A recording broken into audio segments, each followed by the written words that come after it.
Just sign it, my wife demanded, her attorney smirking beside her. I signed without a word and walked out. 24 hours later, her lawyer called her, voice shaking. I ran a background check on him. Cassie, who did you marry? She had no idea who she was trying to rob. My name is Thomas Callahan. I'm 60 years old. For 35 years, I've investigated financial crimes for major corporations. I follow money through shell companies and offshore accounts until I find a thief. But my wife Cassie thinks I'm just a bookkeeper for small businesses. I let her believe that. That afternoon, she walked into my office with a stranger. A young guy, maybe 40, wearing a $3,000 suit. Justin Cole, attorney at law. He had that smug look lawyers get when they think they're running the show. Cassie dropped papers on my desk. I need you to sign these. What are they? I asked. Power of attorney documents. Justin cut in, settling into the chair like he owned it. Standard stuff. Just transferring account access for easier household management. I flipped through the pages. Financial power of attorney. Full signing authority. Complete access to joint accounts. Why now? I looked at Cassie. She smiled that old smile. Because I love you, Tom. Because married people trust each other. Justin tapped his pen. This is routine, Mr. Callahan. Unless you don't trust your wife. I held his eyes for 3 seconds. He looked away first. If you love me, Cassie said softer, you'll sign it. I picked up my pen and signed slowly, clearly. Then I stood and walked to the door. Tom, surprise in her voice. You got what you wanted, I said. Behind me, Justin chuckled. Well, that went easier than expected. Cassie laughed. Told you he'd fold. Glasses clinked. They were celebrating already. What they didn't know was that I'd switched documents. The real one was already in my desk drawer. What they have is my version. Same format. Very different terms.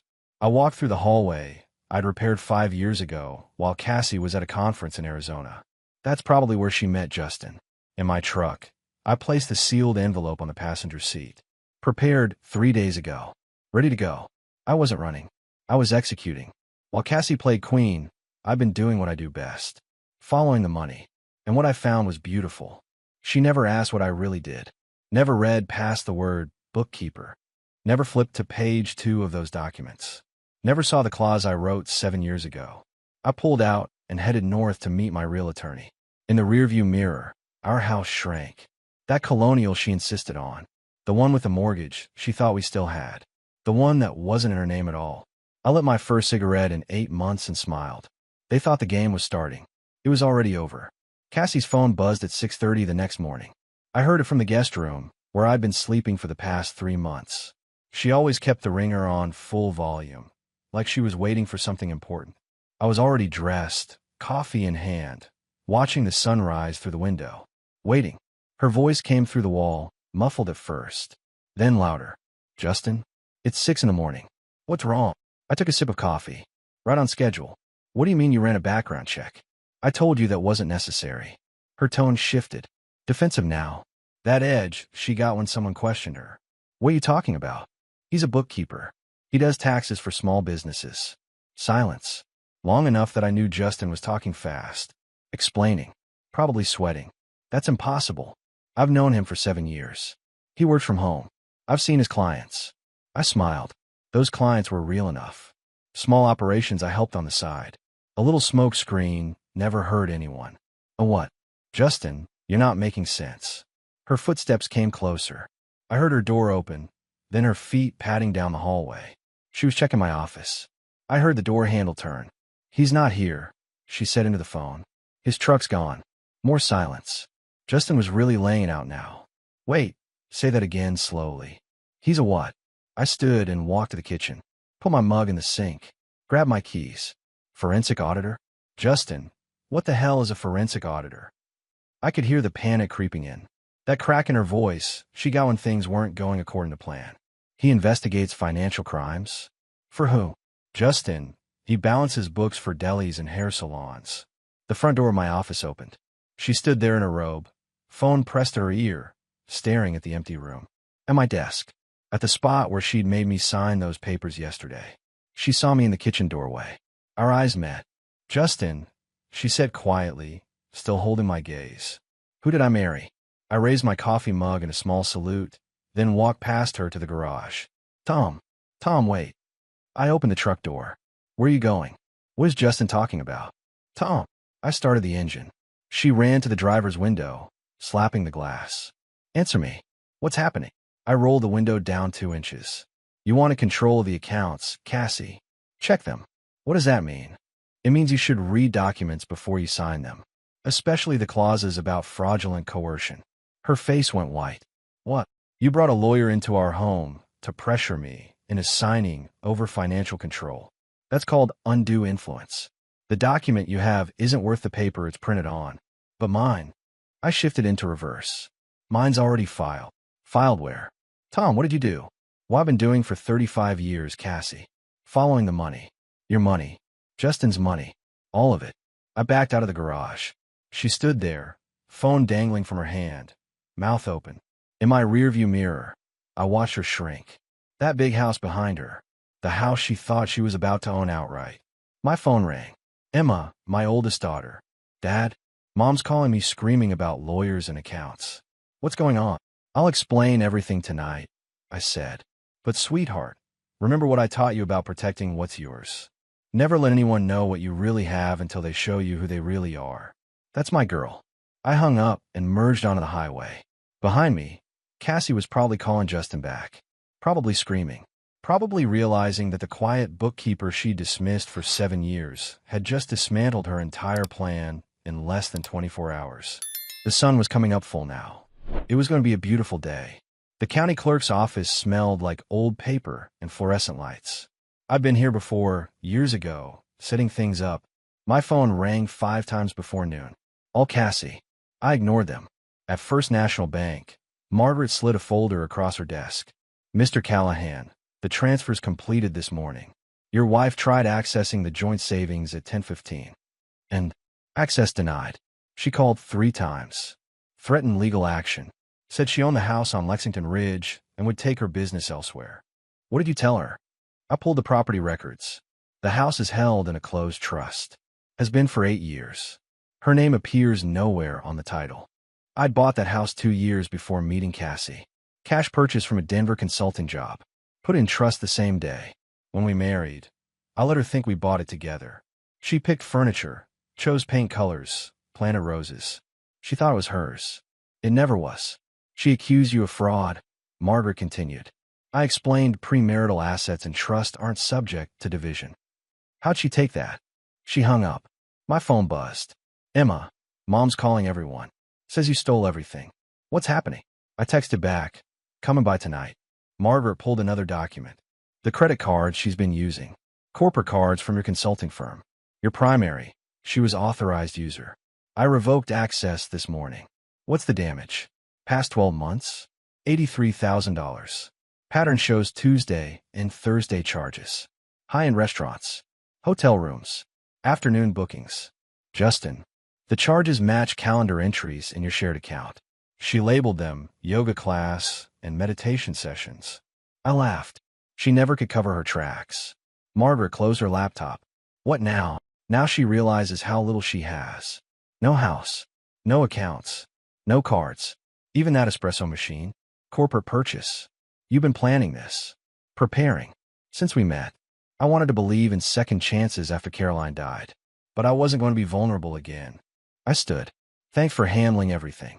Outside, afternoon sun warmed my face. One more stop. The storage unit on the east side. The one Cassie didn't know existed. Where I'd been keeping copies of everything. Bank statements. Text messages. Hotel receipts. Evidence. Documentation. Protection. I wasn't destroying her. Just making sure she couldn't destroy me. Emma's loft had exposed brick and tall windows. She'd done well. Investment banking. Sharp like her mother. Caroline's strength without the vulnerability. Ava was already there. Laptop open. My younger daughter, corporate attorney from Chicago. She'd flown in that morning. Dad. Emma poured coffee. Mom called 6 times. She's hysterical. Says you locked her out of everything. I protected what's mine. She tried to take it. Ava turned her screen. I pulled the power of attorney she filed. Complete financial control. If it had been valid, she could have emptied every account. But it's not valid. No. The coercion clause you embedded 7 years ago. When she brought Justin Cole in, she triggered it. Document voids itself. Ava looked impressed. Sophisticated work. Emma leaned forward. Justin Cole. We looked him up. He's more than her lawyer. I know. Been tracking him for 8 months. How long have you known she was cheating? Ava asked. Since spring. I was checking our home network security. She used our Wi-Fi for calls. Not smart. Call logs showed the same number multiple times daily. Justin Cole, attorney at law. Emma's jaw tightened. Cheating and stealing. Looks that way. We can press charges. Fraud. Conspiracy. I held on my hand. I'm not interested in jail. Just protecting myself and making sure she leaves with nothing of mine. Ava pulled up another screen. The house. Registry shows trust ownership since 2015. Premarital. Fully protected. Mom has no claim. Emma finished. None. Her business. Ava asked. That interior design thing. I've been watching her accounts. Money flowing through that doesn't match legitimate clients. I documented everything and filed reports with the IRS. They'll audit. If they find what I think, she's got bigger problems than our divorce. Ava sat back. You've been building a case. Protecting evidence. My phone buzzed. Cassie, Tom, please. We need to talk. I showed them. Are you responding? Emma asked. When she's ready for honest conversation. Right now she's in shock. Thinking she can fix this. She can't. Ava closed her laptop. What do you need from us? Just wanted you to hear from me. She'll paint herself as the victim. You need to know the truth. We know. Emma said firmly. Your mother, Caroline, taught me something before she died. She said if I ever loved again, make sure I knew who they really were before giving them power to hurt me. I try to follow that. With Cassie, I kept one eye open. Silence settled. What happens now? Ava asked. Cassie realizes she has no leverage. No money. No house. No access. She'll try negotiating. Then threatening. Then she'll leave. Just like that. Just like that. And Justin. I smiled. I sent documents to the state bar. Ethics complaints. Having intimate relationships with clients while handling their legal affairs. Big no-no. Ava laughed. You're destroying both of them. I'm letting the system work. Just providing evidence. We talked another hour. I showed them everything. Trust documents. Bank records. Hotel receipts. Recordings. When I left, sun was setting. Emma walked me out. Dad, are you okay? I hugged her. I'm relieved. Living with someone you can't trust is exhausting. Now, I don't have to pretend. Mom will be proud. Caroline, I mean. I hope so. I drove home as streetlights flickered on. House was dark. Cassie wasn't there. Probably at a hotel. Calling lawyers. Realizing every lawyer would want a retainer she couldn't pay. Inside, everything was exactly as I left it. My house. My sanctuary. I poured a drink in my study. Tomorrow would bring chaos. More calls. More threats. But tonight I had peace. The IRS doesn't knock politely. They announce themselves with certified letters and federal authority. Cassie's letter arrived on a Wednesday morning. I know because she called me screaming. What did you do? Her voice was shrill, panicked. The IRS is auditing me. 7 years, Tom. They want 7 years of records. I was at a coffee shop, reviewing case files for an actual client. I didn't do anything, Cassie. I just provided them with information. What information? Your business accounts. The cash deposits that don't match your invoices. The clients who don't exist. The expenses that look like money laundering. All of it. Silence. Then, quieter. You're trying to put me in jail. I'm trying to protect myself. If you've been running clean books, you have nothing to worry about. Have you been running clean books? She hung up. 3 days later, Justin called me directly. First time we'd spoken since that afternoon in my office. Mr. Callahan, this is Justin Cole. I think we need to talk. I don't think we do. I'm calling about the complaint you filed with the state bar. Oh, that. How's it going? His voice tightened. You know exactly how it's going. They're investigating. My license is under review. This could destroy my career. You should have thought about that before you slept with your client while advising her to rob her husband. I never advised her to rob anyone. No. What would you call helping her draft a power of attorney designed to give her complete control of my assets? That was legitimate legal counsel. Was sleeping with her legitimate legal counsel too? Because I've got hotel footage that says otherwise. 23 visits, Justin.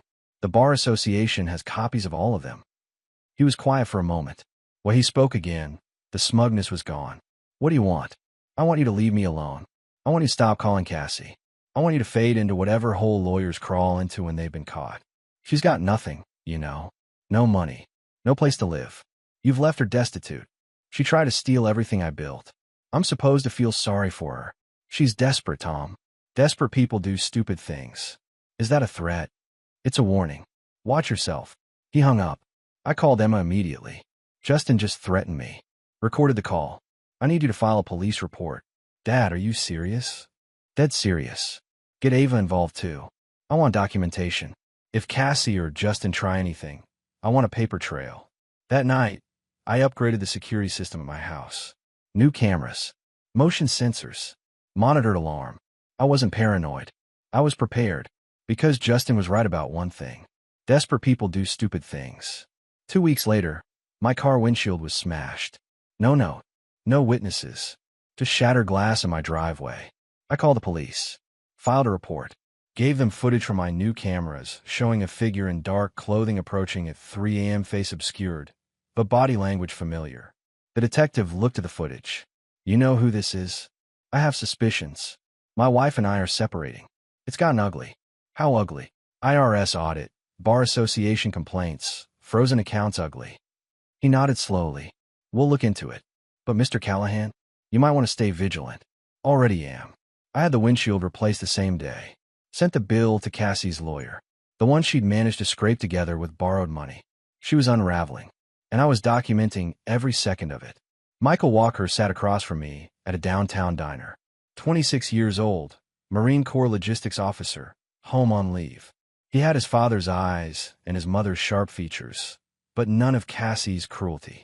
Mr. Callahan, I appreciate you meeting me. Tom, please. And thank you for reaching out. He stirred his coffee. I heard what my mother tried to do to you. Sounds familiar.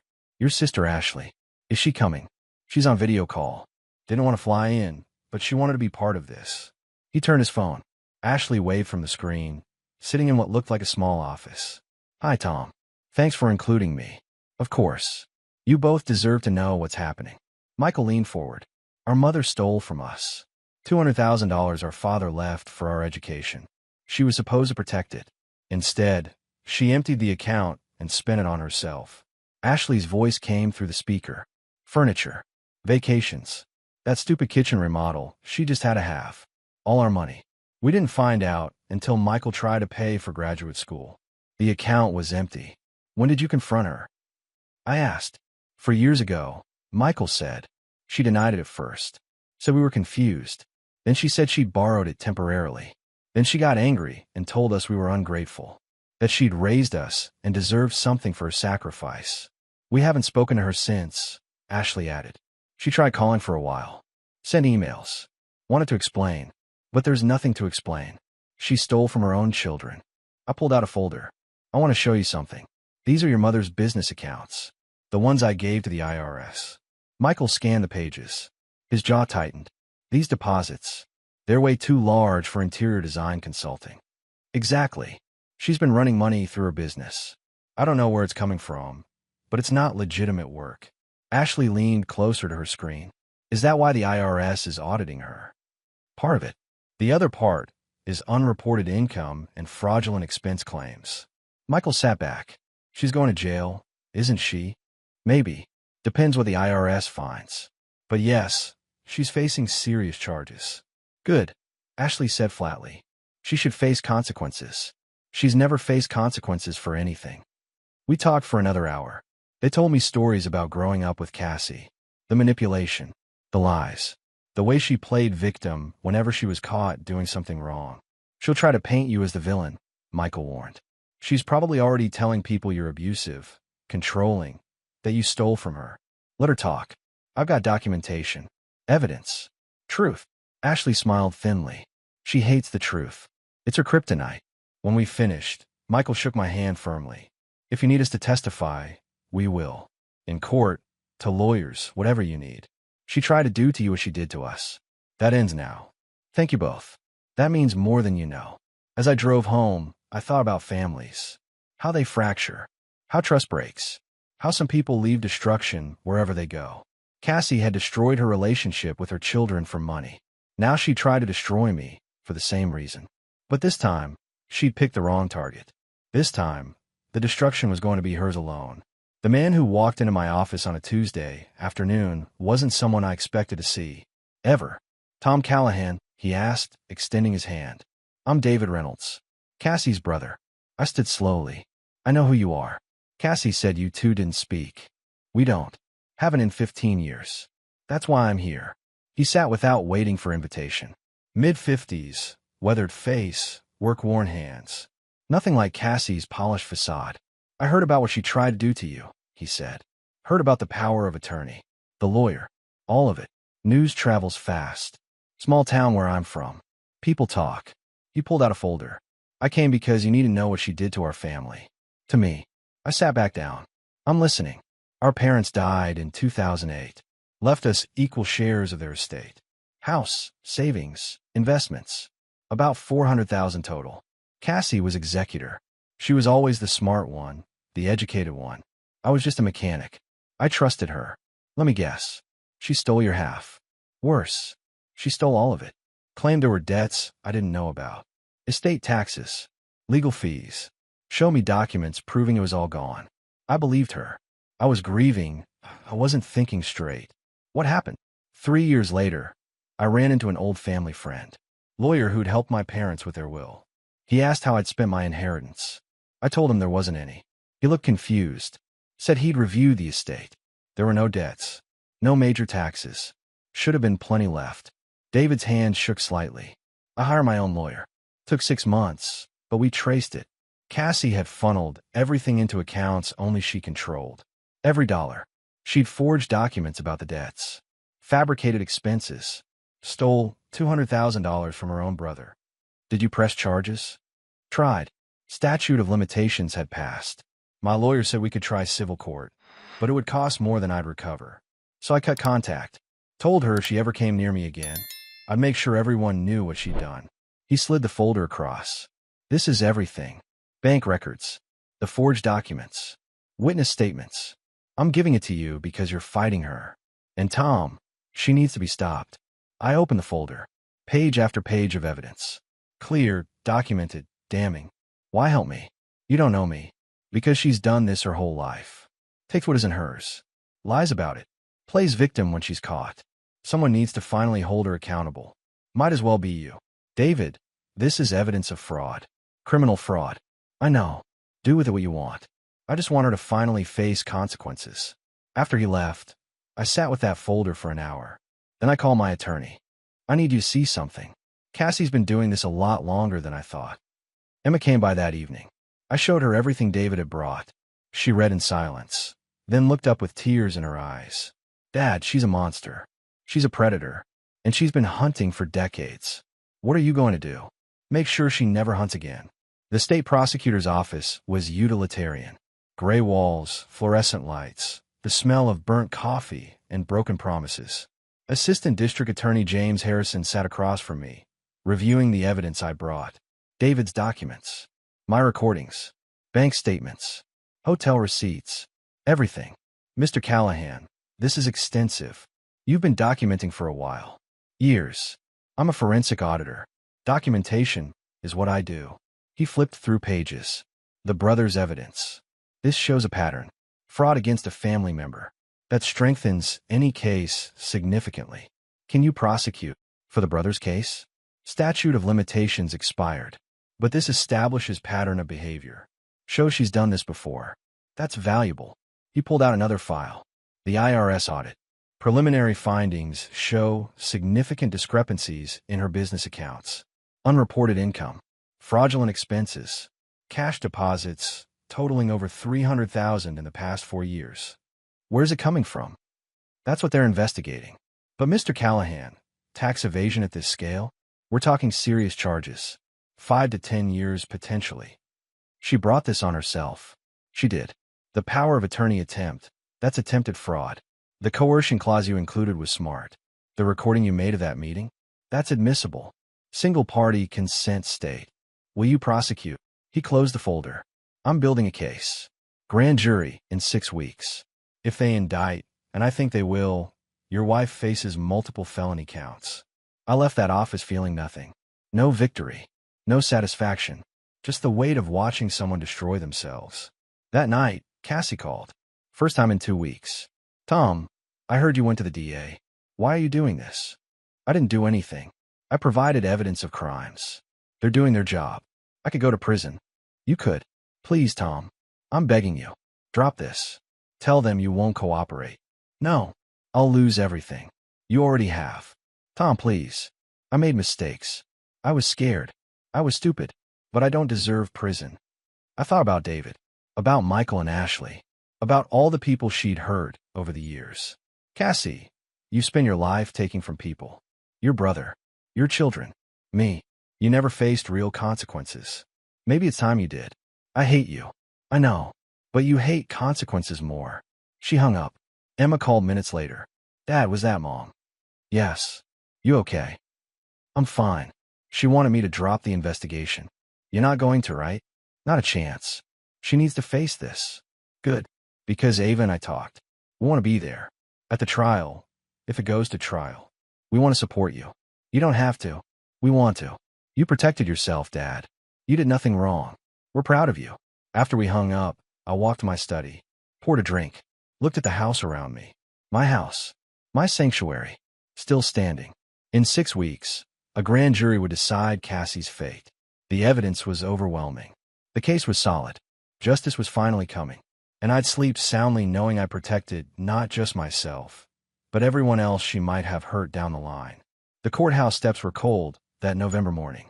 Emma and Ava stood beside me, silent support in expensive coats and determined expressions. You ready, Dad? Emma asked. I've been ready for months. Inside, the courtroom smelled like old wood and stale air. Cassie sat at the defense table with a public defender. She'd burned through 3 private attorneys already. None wanted to touch her case. She looked smaller somehow. Gray roots showing through blonde dye. Cheap blazer instead of designer labels. The woman who'd walked into my office demanding signatures was gone. This was what remained. The judge entered. We stood. Case number 2024, CR 8847. The state versus Cassandra Reynolds Callahan. Are we ready to proceed? Cassie's lawyer stood. Your Honor, my client wishes to enter a plea. Go ahead. Cassie stood, hands shaking. Guilty, Your Honor. To all counts. The prosecutor stood. Your Honor, given the defendant's plea and the evidence presented, the state recommends 42 months in federal prison, followed by 5 years supervised probation and full restitution to all victims. The judge looked at Cassie. Ms. Callahan, do you understand what you're pleading guilty to? Yes, Your Honor. 4 counts of tax evasion, 2 counts of fraud, 1 count of conspiracy. You understand this means prison time? I understand. And you're entering this plea voluntarily? Yes. The judge made notes. Sentencing is set for December 15th. Bail is revoked. The defendant will be remanded to custody immediately. 2 marshals approached Cassie. She looked back once, directly at me. Not with hatred. With defeat. I felt nothing. They led her away. The courtroom cleared. Emma hugged me in the hallway. It's over, she said. It is. Ava joined us. 42 months. She'll serve maybe 30 with good behavior. Still long enough, I said. Outside, the sun broke through clouds. Michael and Ashley were waiting on the steps. They'd come to witness the plea. Michael shook my hand. Thank you for seeing this through. You helped make it happen. Ashley smiled, the first genuine smile I'd seen from her. Maybe now we can all move on. We stood together, these children Cassie had betrayed, and talked about futures instead of past wounds. David, her brother, called that afternoon. I heard. Guilty plea. 42 months. Yes. Good. Maybe she'll finally learn something. Maybe. But I'm not holding my breath. Tom, thank you for holding her accountable. I couldn't do it. You did. After he hung up, I sat in my study. The house was quiet. My house. Finally completely mine again. The divorce papers were already filed. Uncontested now. She had nothing to fight for. Justin's law license was permanently revoked. He'd moved to another state, tail between his legs. Everything was resolved. Every loose end tied. Emma and Ava came for dinner that night. We cooked together, laughed together, remembered Caroline together.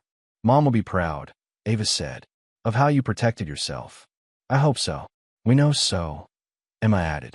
You taught us something important. Stand up for yourself. Document everything. Never let anyone make you a victim. That's the lesson, I said. You're never a victim if you see it coming and prepare. Later, alone, I poured a drink and stepped onto the back deck. Cold November air. Clear stars. Cassie would spend the next 3 years in prison. Then 5 more looking over her shoulder. I'd spend them living the life I protected. Working. Spending time with my daughters. Maybe even dating again someday. But not yet. First, I needed to just breathe. And that's exactly what I did. 18 months later, I stood in that same house, watching spring rain through the window. The house felt different now. Lighter. Like it had exhaled something toxic and could finally breathe. Emma had gotten engaged. Investment banker she'd met through work. Good man. Respectful. I checked his background thoroughly. Old habits. Ava was making partner at her firm. Caroline would have been so proud. Cassie was 16 months into her sentence. Minimum security facility in Pennsylvania. She'd written me twice. I never opened the letters. Returned them unopened. Michael and Ashley had reconnected with me. We met for dinner occasionally. They were healing. Building lives their mother's toxicity hadn't poisoned. David called every few months. We'd become unlikely friends. 2 men who'd survived the same predator. My work continued. New cases. New clients. Companies in crisis still needed someone to follow the money. But I was more careful now. More selective. Life was too short to spend it drowning in other people's disasters. The doorbell rang. Emma and her fiancé, bringing lunch. Dad. She hugged me. You look good. Relaxed. I am. We ate together, talked about wedding plans, laughed about nothing important. After they left, I walked through the house. Every room held memories now. Not of Cassie. Of Caroline. Of my daughters growing up. Of the life I'd built with my own hands. In my study, I opened the locked drawer. The one with all the evidence I collected. Years of documentation. Protection. Preparation. I'd kept it all, even after the trial. Insurance. Just in case. But looking at it now, I realized something. I didn't need it anymore. I took the files outside to the fire pit. One by one, I fed them to the flames. Bank statements. Hotel receipts. Recordings. All of it. Watching them burn felt like releasing weight I'd carried too long. The last document was the power of attorney Cassie had tried to force on me. The one that started everything. I held it for a moment, reading my own signature. Then I dropped it into the fire. As it burned, I thought about contingencies. About preparing for the worst while hoping for the best. About protecting yourself without becoming paranoid. I'd done what I needed to do. Defended what was mine. Stopped someone who'd hurt people for decades. But I wasn't defined by that fight anymore. I was just Tom, 62 years old, father of 2 incredible women, grandfather soon, if Emma's hints meant anything. A man who'd loved and lost and loved again, who'd been betrayed and survived, who'd learned that sometimes the strongest thing you can do is simply refuse to be a victim. The fire died down. Ashes scattered in the breeze. I went back inside, poured a drink, and called Emma. Hey, sweetheart. About the wedding. I was thinking, maybe we do it here, in the garden? Your mom loved that garden. Caroline, she'd want to be part of this. Dad, that's perfect. Really perfect. After we hung up, I sat on the back deck watching the sunset. Somewhere, Cassie was in a cell, counting days. Here, I was free. Truly free. And that was the greatest victory of all. Not revenge. Not even justice. Just peace. Finally peace.